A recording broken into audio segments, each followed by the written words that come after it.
Hello, everybody. It's John here. Today we're covering a very popular topic, probably the most popular webinar we've done in maybe 6 months. SmartList Designer, which of course is a tool that comes native with GP. We've done some sessions on SmartList Builder, which is an add-on product and maybe one of the most common add-on products out there. So today is going to focus on what you all have for sure, whether you have the add-on or not. And Carlos is also going to talk a little bit about the differences between the two products to see if it might be worth your while if you're hitting some limitations and so on. So with that, I'm actually going to turn it over to Sabrina, who has been graciously helping us with the intro and exit slides. So Sabrina, with that, why don't you tell everybody what we're all about? Sure. So, hi everyone. Thank you so much for joining us on this, at least in Toronto, gloomy Thursday afternoon. There are some new faces. So for those of you who don't know us, we are GP365, and we have been doing just GP for a very long time. We love the product, we're obsessed with it, and we're constantly trying to make it better.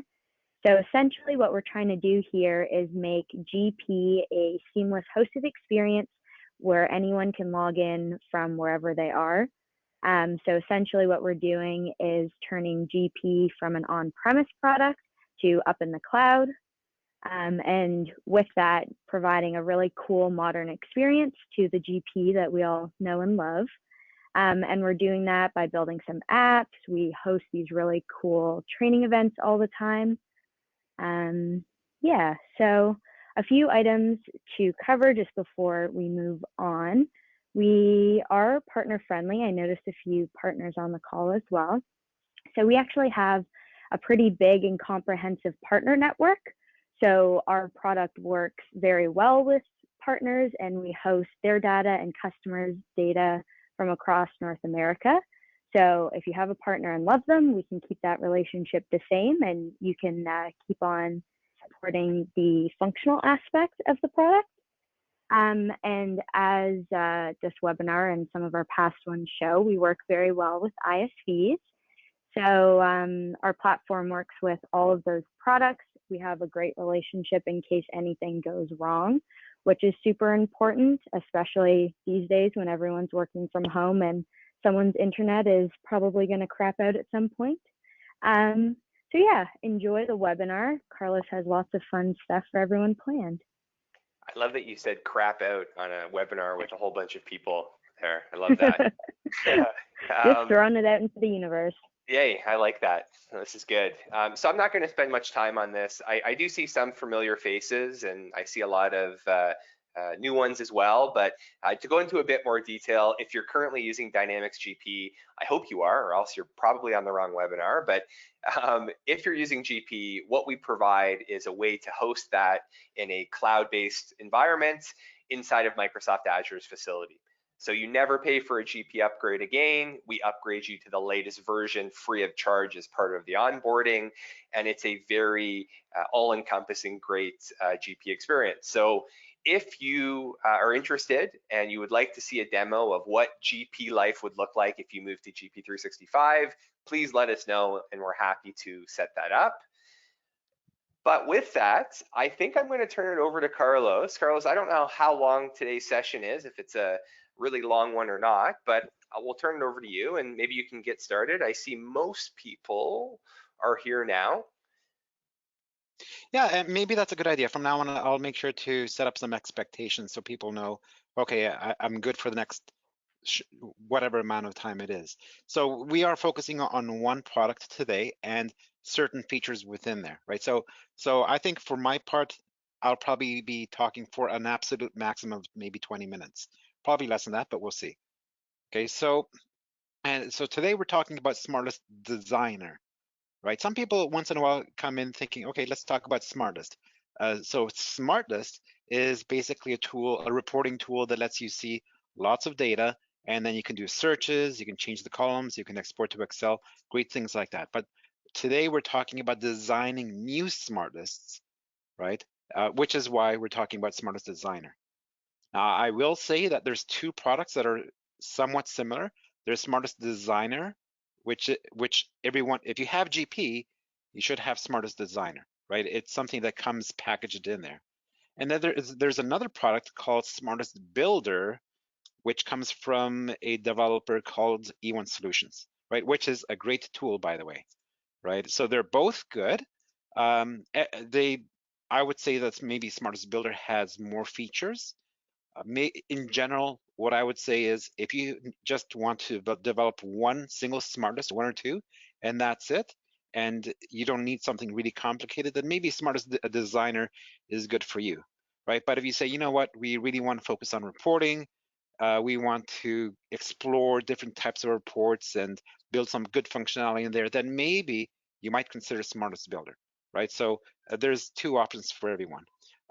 We laid out a list of features that they both can do, and let me just quickly comment on them. So they can both they can both create new smart lists, and they can modify some existing smart lists as well. I think for Smartest Designer, maybe we should emphasize that I'm specifically talking about smartest that were designed already by Smartest Designer. We can modify those. Smartest Builder, you can modify anything that's already there. You can, in both cases, you can use SQL views to create a report, right? Smartest report, and I'll talk about it. I'll even demonstrate that a little bit later on, right? Having said that, there's also some features for developing go-tos. So go-tos is when you double click on a record and you get to another window, right? For example, the vendor maintenance window. I would say that Smartest Builder is great for that. Smartest Designer, it doesn't do quite the same thing. So I think in those terms, maybe Smartest Designer will not allow you to fully get to another window and look at the data. It's really just for designing the smartest, in my opinion. But having said that, they can both create calculated views to a degree. Smartest Designer is, again, the free product. It can do some of that, but it's not highly sophisticated. After that, Smartest Builder can definitely do some things that Smartest Designer cannot, right? So it can report within one smart list on multiple companies, right? And then you can also create Excel reports, which means an Excel file sitting on your desk. You open it and it opens up with the latest data, right? It's not static data. It's always coming out. And one feature that I think people would really, really love is something called Table Finder, which basically means it's something with Smartest Builder. If you go to any window in GP and you click on a feature, the Table Finder feature, and it will actually tell you which tables are being used within that window. So that I can't stress enough how important that is. It's not really something directly involved in designing the smart list, but even though the features usually to designing and the process for designing a smart list are relatively straightforward, sometimes people stumble with figuring out what data should I actually use, or where is it rather, when it comes to actually choosing what to put into the smart list.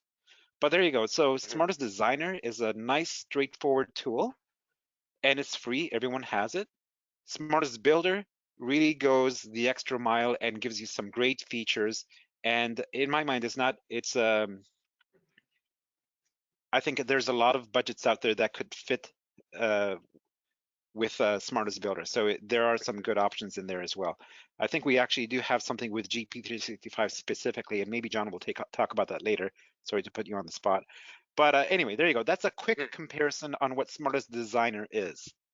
Yeah, I'm just thinking here too. Like if anybody is wondering kind of what SmartList Builder, the add-on product, looks like, we did an event. So I don't know, Carlos, maybe 3 to 6 months. We do so many that I have trouble keeping track of exactly when it was, but it was semi-recently, where we basically covered what the product is. It was like an introduction session to SmartList Builder, and we covered costing and what it looks like. So if you're interested, go to our website and then click on the blog area, and you can see the past recordings, or go to our YouTube channel and subscribe.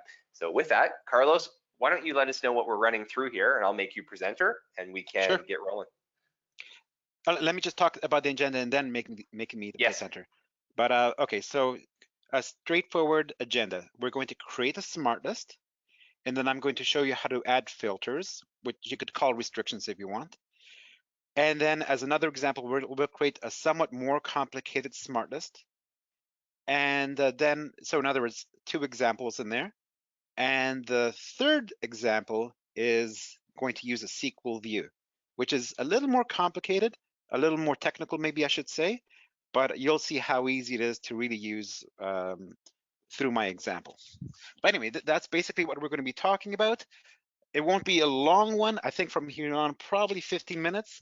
And then it'll give everyone a really good idea of how to use SmartList Designer or whether or not it's appropriate for them.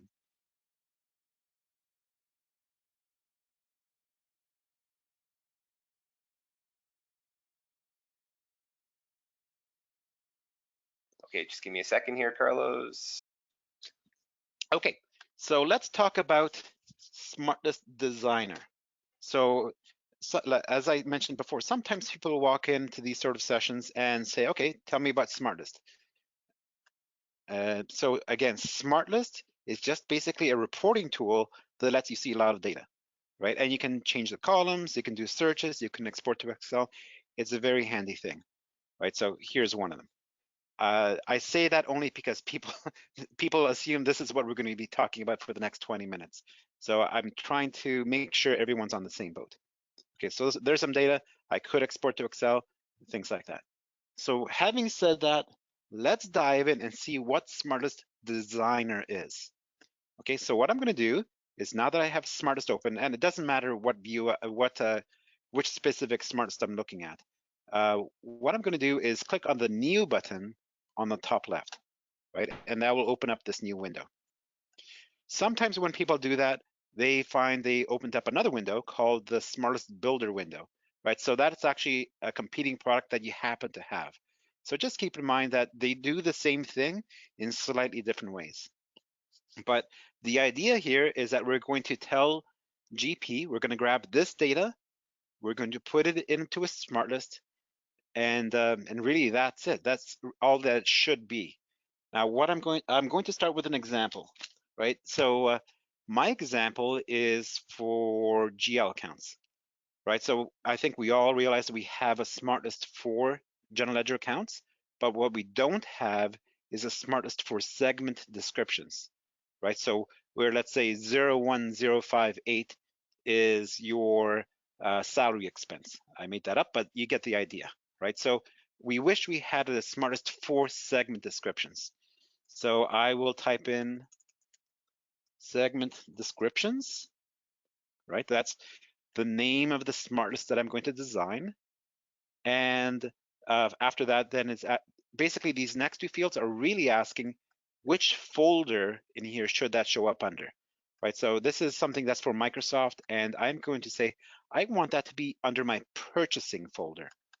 Okay, so don't get too thrown off with those sort of options. They're meant to be nice and straightforward. Okay. Now, you know, I'm actually going to start over again because I thought I deleted the prior one. I'm not sure if that's really the case, but let's try that again. Segment.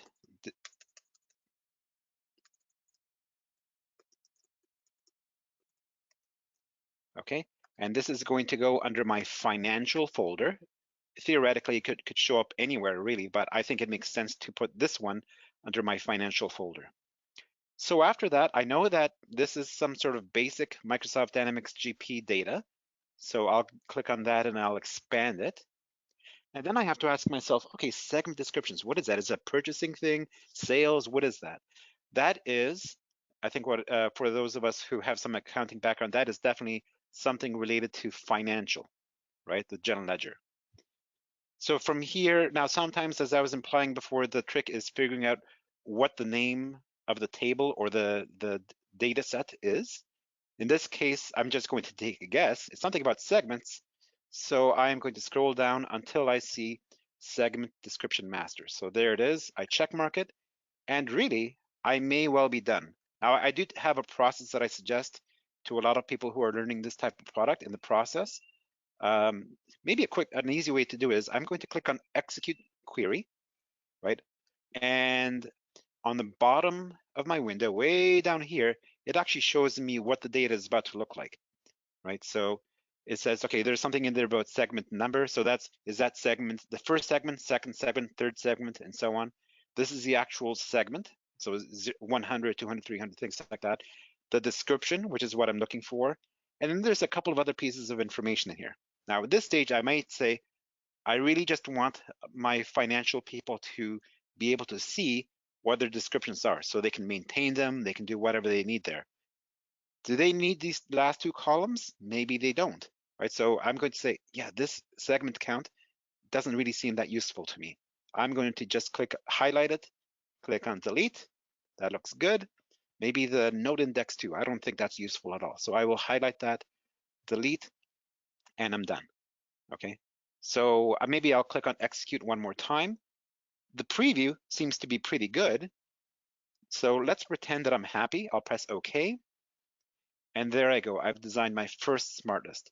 Now, really, this is if you design this on your system, then usually the goal for the financial or the finance people is to make sure that there's descriptions in every single row here, right? And it looks like there isn't over here. So in other words, the person reviewing this might say, okay, I've got to get busy. I've got to type in my data and then maybe later on review this again and make sure that I filled it out the way I want to.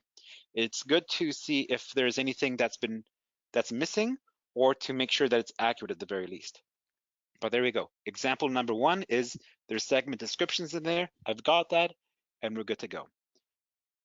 So with that, let's do another example, right? So I'm going to click on the new button again, and I'm going to design something new. So by the way, these are all SmartLists that I do create rather frequently, right? These are real examples, not just something that I throw off. So you may find these specific ones very useful. So my next one assumes that I use the EFT functionality in Dynamics GP. So for those of you who don't know, that means that I have the bank information for a bunch of vendors, and then I email it out to them. Email out payments to them instead of sending out checks. So that's basically what it means. So I want a SmartList to report on that, to report on the bank information for the vendors, because I find that people do realize once in a while, you know what, I think I might have typed in the bank information incorrectly, or at least I want to review what's in there in one way, shape, or form, or in some way. Okay, so this again is a fairly straightforward one. But having said that, this time around, keep in mind that there's going to be two sets of data that I'm going to be pulling from, and I'm going to be combining them, right? And if you do find this useful, keep an eye on what specifically I'm selecting, which sets of data. Maybe one other tip is that some people do consider this very sensitive information, bank information for your vendors. So when you are doing SmartList security, make sure that only certain people have access to this particular SmartList. Possibly, I'm pretending here, but let's say your treasurer or accounts payable manager. But anyway, let's go. Let's go vendor bank information or bank info. I think that's good enough. So I think there's still Microsoft SmartList, but this time I'd rather have it show up under the purchasing folder. Again, it can show up anywhere, but that's where I've decided I like it. From there, I'm going to expand my Microsoft folder, I guess, and I'm going to go to purchasing, right? So I want vendor information, maybe vendor ID, vendor address, vendor name. I think that would probably be a good one. And then their bank information. So the first one is just the vendor information. I actually have to check mark it. There we go. And there it is. Now you saw me do this before. I would typically highlight and delete what I want. I guess I could have also expanded this and check marked just the specific fields that I want. You can do it in one of either way. But long story short, I would carefully select which columns I want or which fields I want. Okay, so I'm not going to do that this time because I would normally be very careful about what I want to select. Or, you know what, let's just do that again. So I'm going to say vendor ID, vendor check name, and maybe that's good enough. Again, I would normally spend a long time, or a couple of minutes, I should say, reviewing this, making sure that is exactly what we actually need. But we just want a nice quick example this time around. You would probably go through this in a bit more detail and check just what you want. But there we go. We've got basic vendor information. Now I'm going to add in something new. I'm going to add in the bank information. Okay, now here's, again, the process is easy, but I'm going to show you where that data is this time around. The process, finding the table is actually a little bit easier using SmartList Builder, because if you just look at a window, SmartList Builder, that competing product, would actually tell you, here's the tables that are involved in that window. So if you can find the window, you can find the data. But in this case, I'm going to expand the company folder. Looks like it's taking a moment to process. And right over here is something called Address Electronic Funds Transfer Master. A bit wordy, but that's okay. I think what I'll do is I will select, this is actually good for customers and vendors. Both bank information for both of them are found in this table. But I guess I'll select that. But really what I want is just the account number and the transit number, which is probably a little further down, I guess. So that's it. Well, okay, not quite. That's almost it. There we go. I've selected the information that I want. You might make slightly different selections when you're deciding what columns to put in there. You might actually even add all of them in and let the user actually decide which ones they really want. So you're making everything available and just trying to cover all situations. Now, the one difference here is that this is why I'm calling this a complex smart list. There are two sets of data, right? And I'm trying to mush them together. So all I really have to do at this stage is tell GP, here's how the two are related. Specifically, they may be showing different types of information, but they're both talking about vendors, right? So the link between them is the vendor ID. So here's how I do it. I say, well, under something called the relationship section of the window, then I say, well, there's this vendor master table. That's where all the basic address and so on information is. And in there is a field called vendor ID. Well, that links up to another table. There's a few options in here. To be honest, explaining the difference is maybe a bit more technical and takes several minutes. So I'm going to, for now, select left join, right? But, and if you want a greater explanation, you can actually send us an email if you're trying to get it just right, or you could even Google it if you wanted to. But either way, so there's this table, this set of data that I'm linking up through the vendor ID to another table that also has the vendor ID. But in this case, it's actually called customer/vendor, but it really is just vendor information. Now, if you think, did I do that right? Well, you won't know until you actually click on execute query. And I do see over there that I have all the vendors, just the columns that I wanted, but a few vendors in there. And then further to the right, I have some bank information. Again, that's sensitive, so don't make it available to everyone, but it is what we're aiming for. Not surprisingly, not all my vendors are EFT vendors. Some I just send checks to, but that's basically what I was aiming for. So once again, when I click on the OK button, I have now completed designing a new smart list. This is, again, one that a lot of people find value in, right? So if you didn't write it down, you can get a recording. You can send an email to us to figure out how the heck that great guy Carlos did it. And either way, I'm sure we can help you out with that. Okay, so there we go. That was a little bit more complicated, not that much more complicated, but at least we've got some extremely useful data. Okay, last example. So in this scenario, we're assuming that we have something that might be quite complicated, right? So I'm actually going to throw out an idea here. Let's say the accounts receivable trial balance report. You have something like that in GP, but now you're saying, gee, you know what? I wish I had a smart list for that. You can export it a lot nicer. Same thing with accounts payable trial balances, by the way. A lot of people say the same thing over there. It's difficult to export to Excel from the GP version, but if we had something in SmartList, it would be just so much better. I'll bet you anything that 90% of the people listening to this call, their ears just perked up because they're probably thinking exactly the same thing, right? So this is for what I would call a current trial balance report, meaning as of the second. So not a historical trial balance report. Is not possible to retroactively display data in here. It's just what the data looks like right now. But this is a different process. It's a lot more complicated. I oversold that. It's not a lot more overcomplicated. So here's the idea. I could design this just using Smartest Designer, and there would be a lot of data, some calculations and everything else, but I want to make my life easy today, right? So I actually Googled um, Dynamics GP accounts receivable trial balance, SQL, right? SQL, by the way, SQL and maybe SQL view if you really want. Either way, I did a Google search for that, right? And I came up with something that I copied and pasted in here. So it looks very technical. For those of you who are a bit more technical, you can say, I know what this is trying to say, I get it. But the point is that this is actually going to display that data for you. And we can actually use this with Smartest Designer. If you are good with technical skills, you could have actually designed this yourself.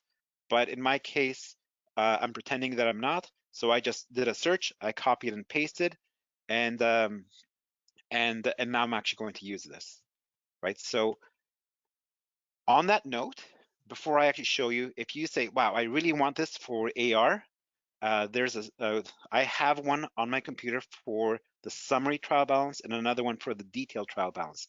So if anyone really wants to design this, then look at how I'm doing it, but also send us an email afterwards saying, hey, can I have that thing that Carlos showed us for the trial balance reports? And we can email that to you, okay?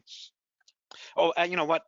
While I'm saying that, just let us know also what your aging periods are, because not everyone has the same ones. This one has been designed specifically to go up to 90 days and over, right? But if you're 120 and over or 150 and over, then I will make the modification myself and send it over to you. But either way, here's what I do. I select everything, I copy it, and I go into SQL, which not everyone has access to, right? But so this is why it's a bit more technical, just because not everyone has access to this. But having said that, I paste it in here, and basically this is for the specific company that I'm in, and I click on the, oops, where is it? And I click on the execute button. Okay, so that's basically what that's doing is creating a SQL view. That means that there's something in there that's been designed to show the data exactly the way you want. Now I've actually already done that, but I'm actually going to do it again. I'm going to click on execute, and it actually tells me I've already done it, but normally I would see an option there that says done, right? So that part is a little, will throw off a few people because they have not used SQL before. And if you haven't, by the way, get someone to help you out. Or they don't even have access to one of the two. Right, but now that I've done that, let's get back into GP and see how to actually use it. So all I've been doing all day long is clicking on the new button. And from here, I'm going to have a slightly different option. Okay, so let's see. I'm going to call this AR, I guess, trial balance summary. Now, remember, I have a summary version of this report and a detailed version of this report. So I just want, in this case, one line per customer, as opposed to one line per transaction. Okay, now, shouldn't be hard, but I will, now that I've already done that thing with SQL, I'm going to scroll right down to the bottom and expand something called views, which really means SQL views. And specifically, I'm going to expand the option there called company. Now, earlier today, that took me a few 10 or 20 seconds to process, but hopefully I haven't thrown too many people off. I'm trying to emphasize that this is actually really easy if you can just grab the SQL view from somewhere else. If you design it yourself, well, then maybe you have to put on your thinking cap and figure that out. But I would not attempt that. I would not try to design something on my own if you don't have any experience with that. Either way, at the very bottom is the view that I created. It's actually called view underscore current receivables aging summary, right? So I'll check mark that.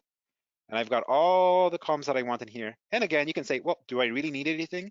I mean, sorry, everything. I'll click on execute, and then I will just look at it at the bottom. Or I could have actually looked directly in there. Now I'm having to think a little bit because I have already done this today. I'm not sure if I accidentally put in a restriction in there or something else, but normally I would expect all that data to come in automatically. You're losing it, Carlos. You need a Red Yeah, Bull. you rehearse 1 or 2 times, everything works perfectly, and then the very last time. Oh, sorry, did you mean by phone or the pace? No, no, Phone. I was just bugging you. Okay, yeah, that's okay. Yeah, so I would, what I'm looking here is all the columns that I have in here. Now, just to maybe keep rolling with what I was talking about, I might say price level. What the heck is that? I'm just going to delete that column. I don't need it, right? And then maybe I might scroll down and find a couple other things I don't really need, like last time a payment was made and so on. That may not be necessarily all that useful for me. But now I click on execute again. The data looks better. And if I'm really happy with it, oh, actually, I see the problem. I guess I didn't click on delete to start fresh. So I'll click on delete to remove something that I had set up from the prior smart list.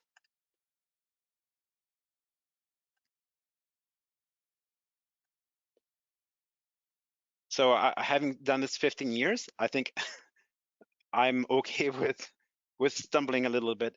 I'm going to press OK.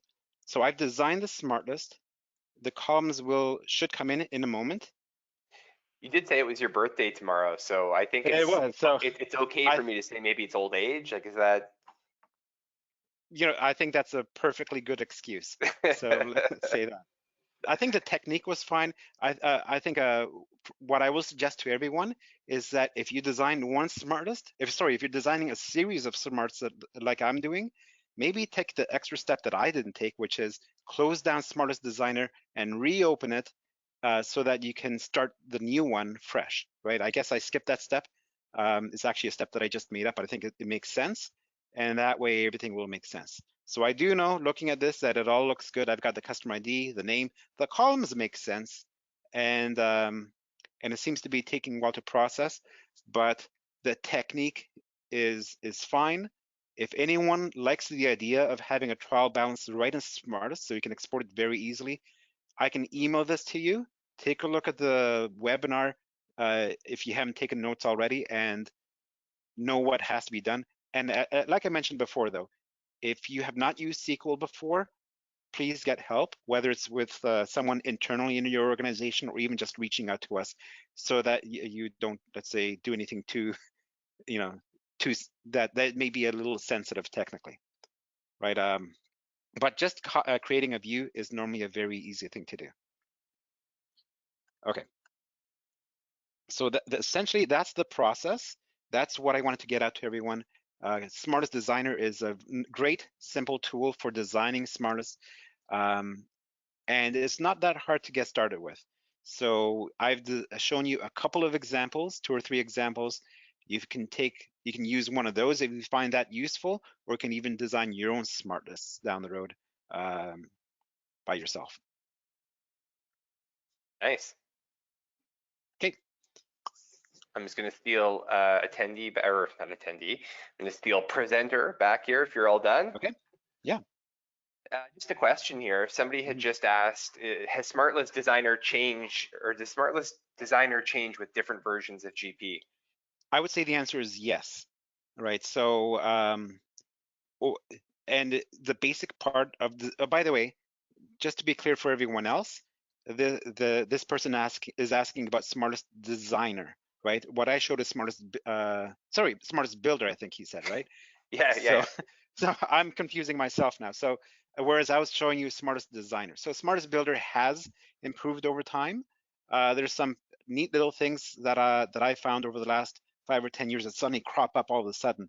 So a very simple one is if you have Smartest Builder installed, then you can actually click on a button and to import smart lists. And nowadays, it will actually give you some smart lists that you can just download right away directly from the E1 Solutions website and have working. So you don't have to design at all. You just have to download it. Aside from that, like I was suggesting before, there's some features for helping you find the right table. There's much easier ways of using the SQL views. So you don't even have to get into SQL in order to use the SQL view. You just have the statement and you copy it within Smartest Builder and it starts using it right away. So it's much more accessible to use these SQL options. So very easy to do as well. And there's other options, the other things that are much easier as well. or that didn't exist at all, I should say. Like something called navigation lists now exists. Excel reports, if you don't know what that is, then it's a really fantastic tool. You don't even have to be in GP in order to get data. Yeah, so the list goes on and on. Things that have cropped up now and then. Can I give Of you course, one? it depends on which version, right? So there we go. Yeah, can I give you one more question here? Yeah. Or at least one more. You might need a presenter back for this. This is a question from Kyle. Hey, Kyle. How can you delete a smart list that you no longer need or just want to remove? Okay, so the answer is, Should I well, give you actually, I guess presenter? I could take that a few different ways, right? So yeah, maybe give me presenter again. Okay. Done? And I'll make it a short answer.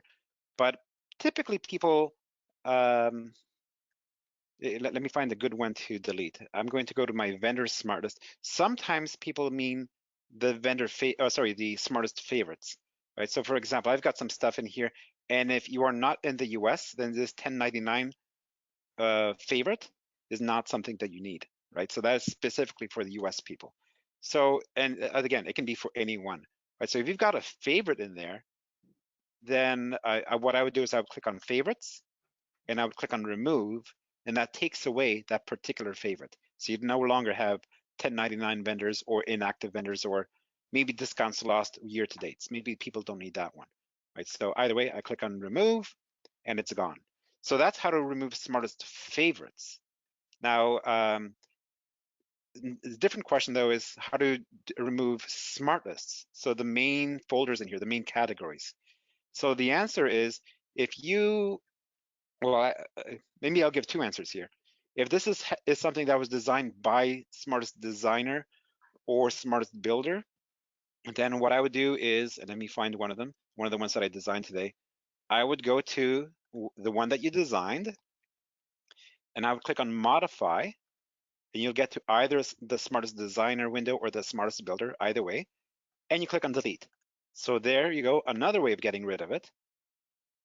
So that is, a permanent thing. It's no longer there. You can recreate it, of course, but if it was designed by smartest designer or builder, then at this stage, it just doesn't exist in your system anymore. He just One said more option. perfect. Thanks. That's exactly what he was looking for. Okay, So, good. yeah. I was going to throw out the last option is related to security. So if it's something that's out of the box, maybe you just want to make sure that no one has access to that smartest that you want to get rid of. Cool. Thanks for the questions. I think that's it. So I'm going to take presenter back. Okay. So just before I turn it over to Sabrina here, I'm going to steal a little bit of Sabrina's thunder. Sorry, Sabrina, but next week we have a boot camp, and we haven't had one, well, I don't know, maybe in a month, maybe it's been a bit longer than a month. So it's an all-day event, and it's very different than one of these webinars because number one, it's 8 hours from 9 to 5, and it's very hands-on. You come out of it with a lot of knowledge. And it usually covers slightly larger topics obviously than these webinars do. So that is next week, next Friday. They do have a cost. If you are a GB365 customer, it's 300 US. If you are not, it's 600. Now, if you're a support customer or anything like that and are wondering what the cost is to you, reach out to us and we'll certainly help you out there. Sorry, Sabrina, I just wanted to mention we do have still spots left. It's next week. Would love to see more of you there. But with that, I'm going to turn it over to you. Thank you, John. It's okay. You can steal my thunder once in a while, but don't make a habit of it. So as John mentioned, we do have our boot camp next Friday, but we also have lots of other exciting events on the horizon. One of the things that I've loved since starting here is seeing the community aspect, especially from the GP community.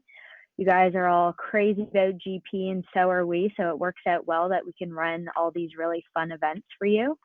The next webinar we're hosting will be in May, and this is to just help with some year-end processes. we've gotten a lot of requests with year end upcoming, and we thought it would be a really great way to help you wrap up quickly and efficiently. We also have the signups available on our website where you can get a nice bird's eye view of all the events we have coming up.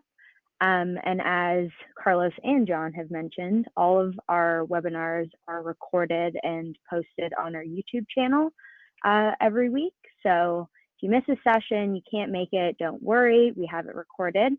So I would recommend following and liking and commenting on all of our content across social media. Just helps us get our name out there, and you get first dibs at any new events we're doing. We recently posted a sneak peek into our training center, which our customers can look forward to with a very cool animation. So yeah, that's all from me. Yeah, that's great. No, I appreciate that. I know we have to do the giveaway, but I just wanted to stress one thing is typically the boot camps can be attended at our Toronto office, but obviously with COVID, that kind of put a damper on things. So all of our events are online only until further notice. So there'll be a webcam share, and we have ways of collaborating remotely, so no big deal there. But in the future, hopefully, once all this is over, we can start doing in-person sessions again. But with that, Sabrina, I know that you've been writing names down in a hat, and you can pick one out for the $50 Amazon gift card. Absolutely. So just as a very small token of our appreciation, we normally do a giveaway at the end of our webinars. And this week's lucky recipient is Judy J. So we will be reaching out after the webinar with how to claim your gift card and all that good stuff. So again, thank you so much, everybody, for joining. We really appreciate you being here. Awesome. Yeah, thanks, everybody. Thanks, Carlos. And congrats, Judy. Talk to everybody soon, and see you, I guess, in a couple weeks or next week if you join our bootcamp. Thanks all. Talk to you later.